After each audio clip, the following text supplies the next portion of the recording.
भक्ति मैया कहते जीवन में कई प्रकार के चिंताएं आते हैं, उस चिंता से कैसे बचें।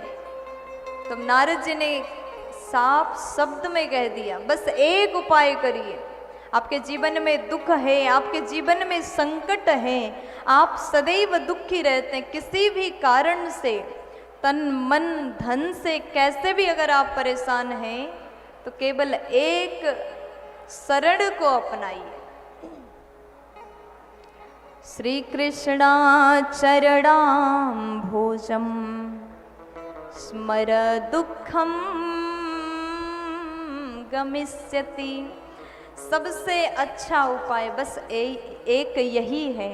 श्री कृष्ण भगवान के चरण को आपने पकड़ लिया, कितना बड़ा संकट आए आप दुखी नहीं होगे, क्योंकि भगवान पर भरोसा करके उस चरण का सहारा लिया तो दुनिया में कहीं और भटकने की आवश्यकता नहीं।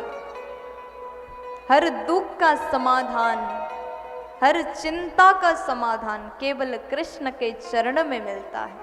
लेकिन शर्त इतना है, कुछ लोग अंदर से भक्ति करते हैं और कुछ लोग बाहर से दिखावा करते हैं। हमें दिखावा नहीं करना है, भक्त होने का दिखावा नहीं चलता। दुनिया के नजर में आप दिखावा करोगे तो चल जाएगा, लेकिन भगवान के नजर में दिखावा कभी नहीं चलता।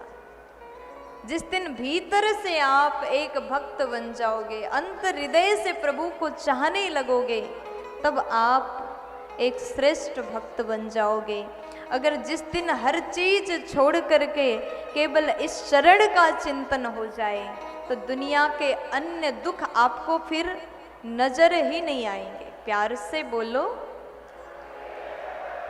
मस्ती में बोल दो ना, राधे राधे। अरे ग्वालियर वालों मुस्कुरा कर के बोल दो ना।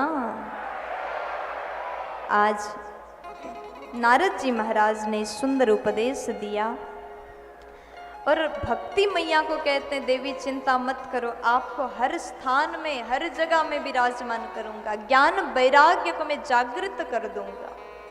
जैसे नारद जी ने भक्ति जी को वचन दिया, अब नारद जी के इन बातों को सुन करके मैया भक्ति अत्यंत प्रसन्न हो गई।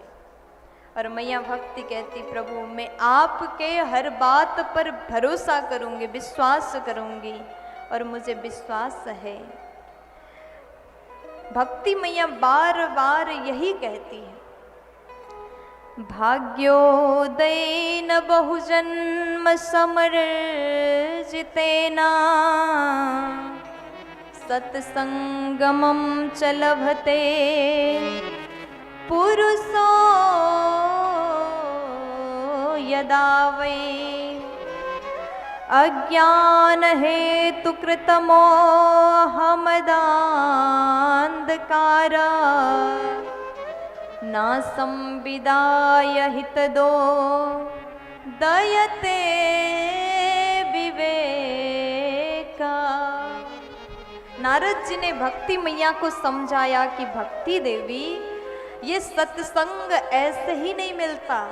भाग्योदयेन बहुजन्म समर्जितेन, जब आपके अनंत जन्म के पुण्य एकत्रित होकर के आपको मानव तन मिलता है, जब भाग्य का उदय हो जाए तब जाकर के ऐसे सत्संग मनुष्य को मिल जाएगा। और ये सत्संग से हमें ज्ञान, भक्ति, वैराग्य तीनों मिल जाएंगे। जैसे अभी मैंने चर्चा किया, भक्ति ज्ञान होने के बाद भी वैराग्य ना हो तो किसी काम का नहीं।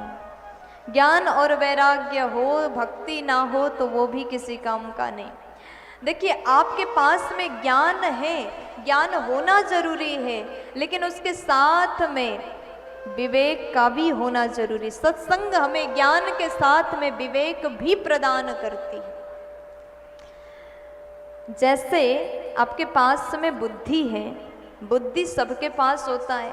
यहाँ जितने लोग बैठे सबके पास में अपना अपना दिमाग है, बुद्धि है, लेकिन बुद्धि के साथ में ज्ञान ना हो तो बुद्धि खाली है। है ना। और यहाँ से आपको वो ज्ञान प्राप्त हो रहा है जो आप अपने बुद्धि में रख सकते हैं। और उसके बाद में बुद्धि और ज्ञान के साथ में विवेक ना हो, उस ज्ञान का उपयोग कहाँ करना, ये विवेक भी हमें सत्संग से मिलता है।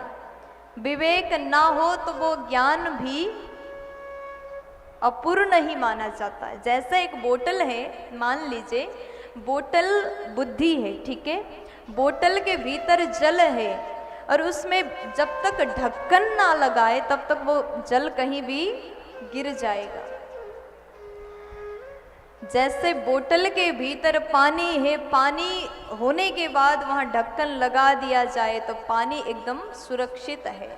उसी प्रकार बुद्धि रूपी बोतल में ज्ञान रूपी पानी डाल करके विवेक रूपी ढक्कन लगा दिया जाए तो आपका सत्संग में आना सफल हो जाएगा। प्यार से बोल दीजिए ना, मस्ती में बोल दो ना। विवेक के कारण ही हमें ये पता चलेगा कि कौन से ज्ञान का उपयोग कहाँ करना है। लोगों के पास ज्ञान तो होता है लेकिन उसका उपयोग कहाँ करना वो विवेक नहीं होता।